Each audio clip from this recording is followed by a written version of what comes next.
So I'm Chris from Speaking Schools Australasia, and I'm going to get straight into it, and we'll go from there. So I'm here to talk about fostering empathy through debating and public speaking.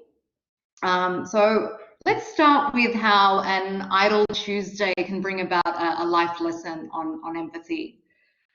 It all started when my daughter brought home this drawing from school. And this particular drawing, as usual, was quite colourful.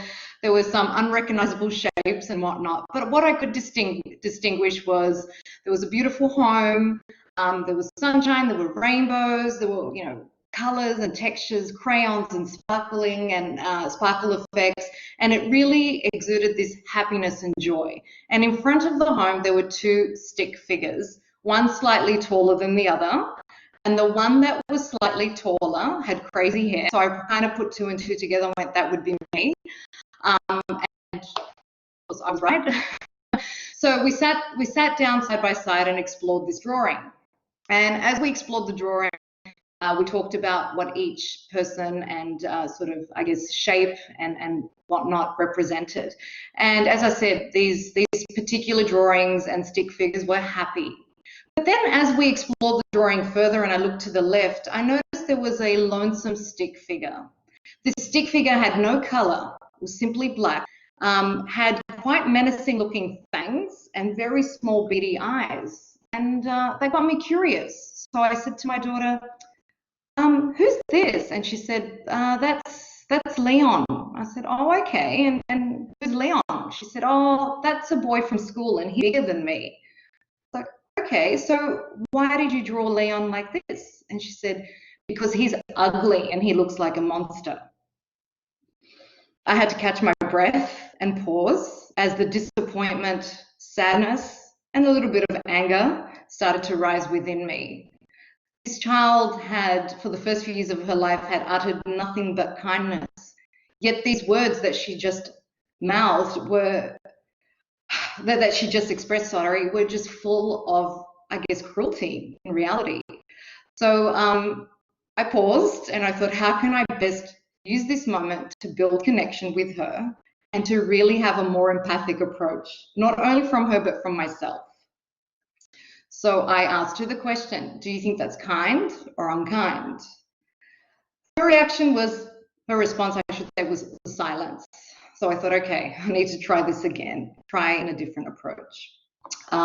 So then I asked her, how would you feel if somebody called you ugly and a monster? Would you feel good about it? Would you want to go to school and see your friends?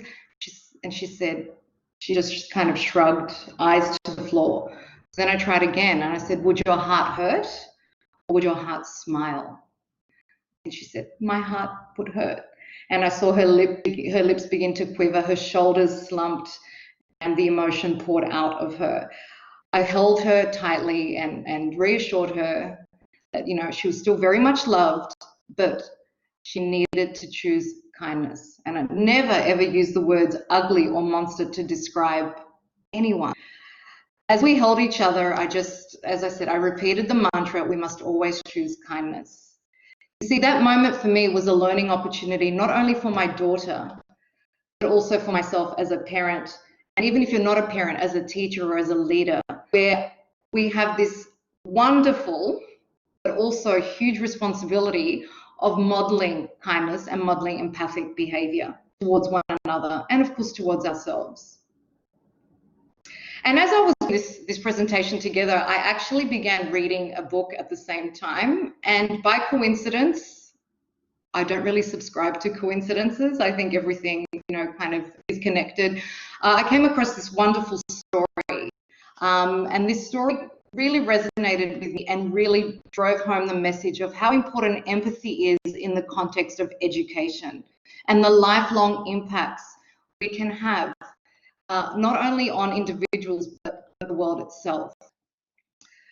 So this particular book that I'm referring to was written by a child trauma specialist and a child psychiatrist by the name of Dr. Bruce D. Perry. So as I thought about my own daughter's story, I also, as I said, really connected with this story as well. I won't tell you the entire story, but just give you a quick summary to get to the crux of what I'm trying to express today. Dr. Bruce T. Perry shares this amazing story of a young child by the name of Peter. Just to give you a bit of context, Peter was an orphan, and the first 3 years of his life went in a crib. During these first 3 years, Peter was not given any love or attention. It was simply, attended to on a very basic level. And it wasn't just Peter, it was a number of young infants and children who were in the exact same situation. As a result of this, Peter's development was, especially social development, was quite behind. And of course, some brain development was also impacted by this. But at the age of 3, Peter was very, very blessed to have 2 very kind and loving individuals who adopted him. They not only took him into their home, but in their hearts. 2 very loving parents who gave their all to, help Peter heal, to help Peter thrive. And of course, they did not do it alone. They had a group of professionals supporting Peter along this particular journey. And one of them was, of course, Dr. Bruce D. Perry. Now, Peter began to show amazing progress. He began to exhibit happiness, still, and of course, still struggled in many ways, but was thriving. But that all changed when school came along. Peter went through kindergarten and struggled immensely. His parents were exasperated. They were seeing that Peter was regressing to behaviours that they thought he had moved away from less, socially acceptable behaviours and such. This unfortunately created a barrier between Peter and his peers. Young children and even his teachers did not know what to do. When Peter did have fierce outbursts, began to snatch toys, would begin to, place himself in a fetal position and such. As a result, Peter became more and more ostracized, more and more isolated, and became more and more alone. His parents reached out to Bruce D. Perry for some assistance, and this is where the magic happens. Bruce D. Perry decided that this kind of, change can only happen in context and in the context of relationship. Bruce D. Perry decided, with Peter's permission, of course, to visit Peter's school. And he talked to these 26 grade 1 students about Peter's amazing brain. And by unpacking this in an age-appropriate way, the children began to understand Peter a lot more. And after this talk, these 26 grade 1 students now saw Peter as their friend, now saw Peter as someone they had to nurture and love and take care of. In fact, Peter became so popular, children began to fight over him. And Dr. Bruce D. Perry ends this story with a fantastic quote. Relationships are the agents of change, and the most powerful therapy is human love. And this is exactly what we saw with Peter, with my story with my own daughter, Layla, that relationships can be the agent of change, can really change the world, even from a very small level, and then form a more empathic experience. Now over to, how do we do this in our debating and public speaking programs? Most people assume public speaking and debating is about, you just got to get up and, be confident, express your point of view or argue a point, provide a sound rebuttal, but it is far more than that. What we really like to focus on at Speaking Schools Australasia is building life skills that can be transferred into students' personal and professional relationships in the short and long term. The 3 areas I'm going to touch upon today are audience engagement and building connection, oral storytelling and role play, broadening one's horizons and staying curious, and link them back to how we can use these 3 areas to build a more empathic classroom. So I'll start with audience engagement and building connection. One of the key things that we do, and I'll focus on public speaking to begin with, when we are helping students through a course or one of our programs, and they're building their way up towards presenting, which can be rather daunting, as you can imagine, for most of world's population, but especially for students who are still finding their voice and are still trying to, I guess, find themselves in that journey, along that journey. So with the audience engagement, we ask the students to really consider the audience as opposed to themselves. So essentially what we're doing is we're shifting the mindset that the presentation is not about me, it's about my audience. What do I want them to feel? What do I want them to experience from my presentation? By even doing that and shifting our mindset from it's not about me, it's about what I can give to another, that is a foundation towards building a more empathic mindset. In terms of eye contact, something that many teachers and of course public speakers in general have been told, it shows that you're confident. And yes, of course, it can do that, but it is far more impactful than just confidence.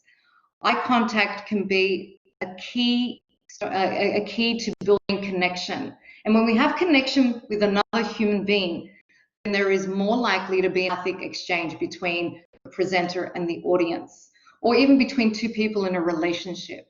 As you can see, these two beautiful little ones looking deeply into each other's eyes with pure joy and love.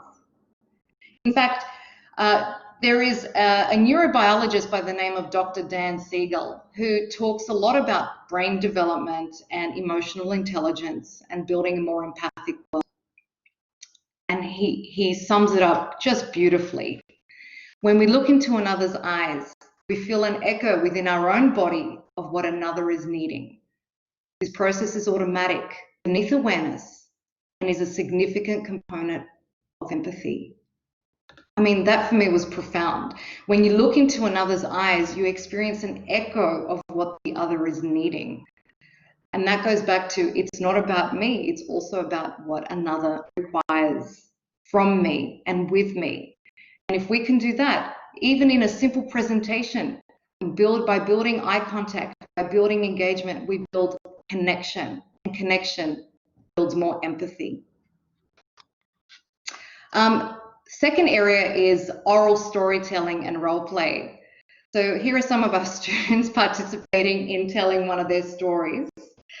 Story, again, it really builds connection. I mean, I started today with sharing a story that personal, but also, and I guess it was a way to build connection where maybe your story or your experience could be similar to mine, or where when someone does narrate a story orally, we listen, but we also become a participant, where we experience another's joys, another's sorrows, ups and downs, victories and failings.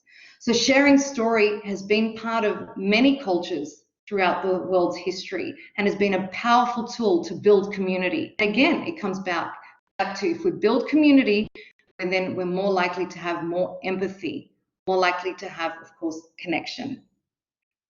In fact, there was a fantastic study done by a group of child psychiatrists as well as educational professionals in 2016, and it was called The Psychosocial Benefits of Oral Storytelling and Role Play, so in 2016. And what they found was when students partake in oral storytelling and role playing, not only did they have academic progress, such as stronger vocabulary acquisition and better communication skills, and of course, more pro-social behaviors. That was the key, that more pro-social behaviors led to a more empathic classroom. A great activity that I like to do with my students in terms of sharing a story and building a more empathic classroom is something that I like to call story circles. This involves students sitting in a circle. You can do it at a desk, for example, or at a table, I should say, or on the floor. I prefer the floor. It's everyone grounded. Everyone is in a sacred circle where they're able to maintain that eye contact that we've touched upon and really engage in an oral storytelling experience. Each student is given a prompt. That prompt will help them share a moment that maybe they may have been slightly vulnerable, such as the most embarrassing moment of their life, or a person that they deeply admire or has helped change their life. Of course, these topics need to be assigned to age-appropriate age-appropriate contexts. And as each student shares their story within that sacred space, within that circle, we become, again, a participant where we can resonate potentially with something that the storyteller has shared. We're also becoming, and we can also be more empathic to their own journey and their own experience and perspectives. In the journal that I mentioned before, there was a beautiful way to kind of, I guess, explain this, that students have a much more limited life experience and reference of the world. So through oral storytelling and role play, they are able to experience the emotional content of another. And that is exactly what empathy is, to experience the emotional content of another, even if you don't fully understand it, even if you haven't experienced it yourself in life, but you may be given the opportunity to at least try and experience the emotional content of another, and therefore approach them with far more empathy. In terms of debating, so I'm just going to finish up on this last area of broadening one's horizons and staying curious. Debating is fantastic for this. Through debating, students really need to employ critical thinking where they unpack perspectives, they unpack issues, and they even question their own perspectives, their own sources of information. And by staying curious, you're more likely to ask questions.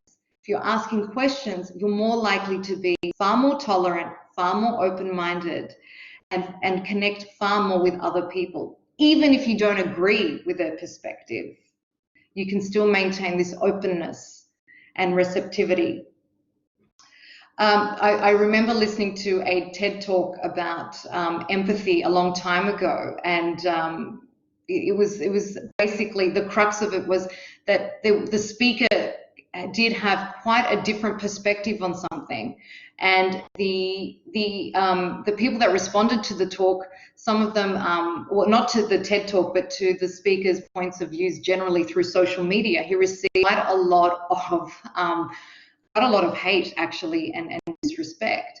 And I remember, his name is Dylan Moran, and I remember Dylan saying something quite profound, which I believe not enough of us are taught, that we don't need to agree. We don't need to, I guess, agree with another perspective, or we don't need to necessarily embrace it. But what we can do is acknowledge difference. And he says, empathy is not an endorsement. It is an acknowledgement of another's humanity who was raised differently to me. I think this is very powerful.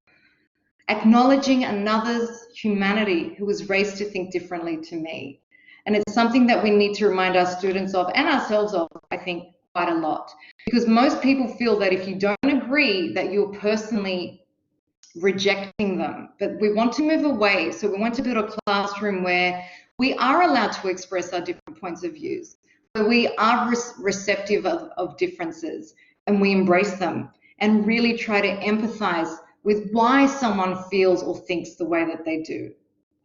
A couple of things that I like to use in my class to really drive this home is there's one particular activity we call rebuttal tennis. So in debating, you basically choose speaker A, speaker B, so two students. They come up to the front of the room. Speaker A represents the affirmative, speaker B represents the negative. You might give them a simple topic or a controversial topic, again, depending on the age and the experience level of the students. The topic is presented, and speaker A needs to present their point of view, the affirmative, and then the negative needs to represent a rebuttal. They do this in a very impromptu fashion. There is a time limit set. But what it does, it opens discussion. And part of the rules of this game are that we don't interrupt each other. We remain active listeners.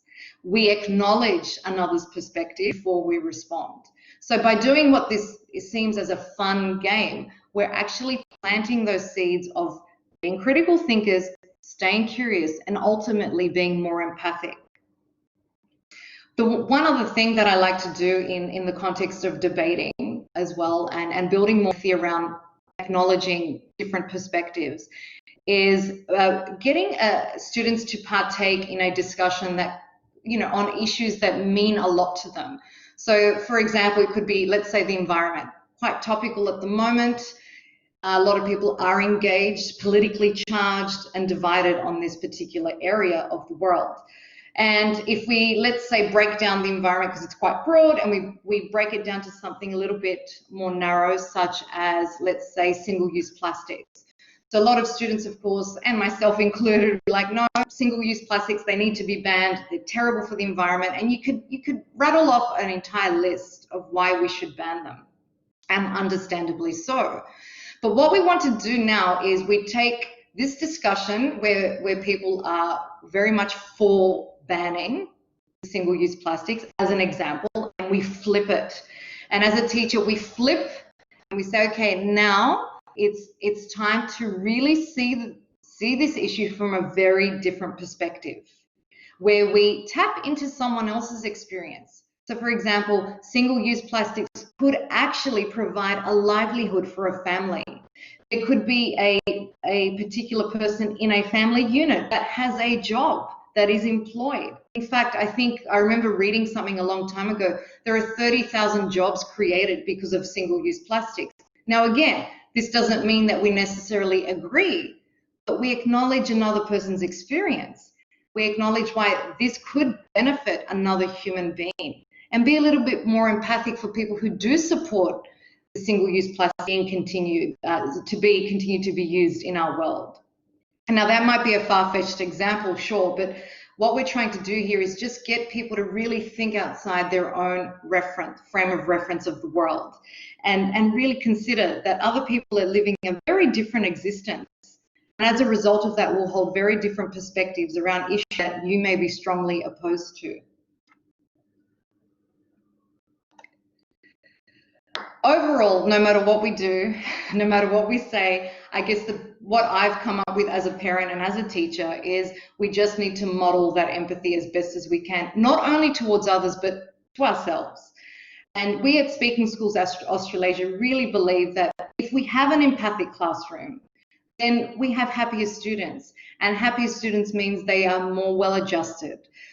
Students who then enter the adult world, where they carry this torch of kindness, and they leave an inspiring legacy for generations to come. If you're curious to know more about public speaking and debating and a few things that I've talked about, we have free online resources for parents, teachers and students alike to tap into. I've got it up here on the last slide. Our YouTube channel and Facebook page offer many instructional videos that are fun and engaging, and of course are free for all of you to use. So I think I'll leave it there. If anyone has any questions, please feel free to ask. Thank you.